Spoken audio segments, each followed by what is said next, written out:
சிவகங்கை மாவட்டம் காளையார்கோவில் அருகே petrol bunk ஒன்றில் முகமூடி அணிந்து வந்த மர்ம நபர்கள் ஆயுதங்களுடன் புகுந்து மாற்றுத்திறனாளி ஊழியர்களை மிரட்டி பணப்பையை பறித்துச் சென்ற சம்பவம் பெரும் பரபரப்பை ஏற்படுத்தியுள்ளது.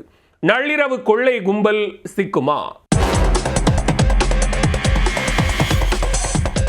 முகமூடி அணிந்து வந்த மர்ம நபர்கள் பெட்ரோல் பங்கிற்குள் புகுந்து மாற்றுத்திறனாளி ஊழியரை தாக்கி பணப்பையை பறித்துச் செல்லும் திடுக்கிடும் காட்சிகள் தான் இவை.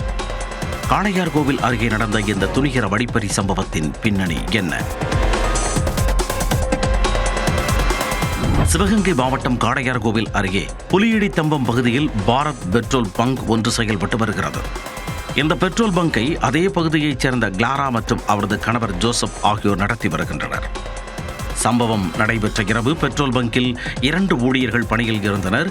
அவர்கள் இருவரும் மாற்றுத்திறனாளிகள் என போலீசார் தெரிவித்துள்ளனர்.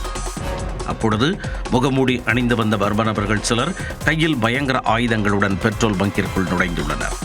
பின்னர் அங்கு பணியில் இருந்த 2 ஊழியர்களையும் மிரட்டி அவர்களிடம் இருந்த பணப்பையை பறித்துக் கொண்டு மர்ம கும்பல் தப்பிச் சென்றுள்ளனர்.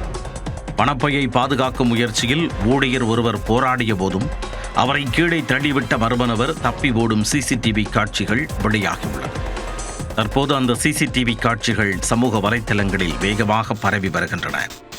சமீப காலமாக சிவகங்கை மாவட்டத்தின் பல்வேறு பகுதிகளில் வழிப்பறி மற்றும் திருட்டு சம்பவங்கள் அதிகரித்து வருவதாக வணிகர்கள் மற்றும் பொதுமக்கள் கவலை தெரிவித்து வருகின்றனர்.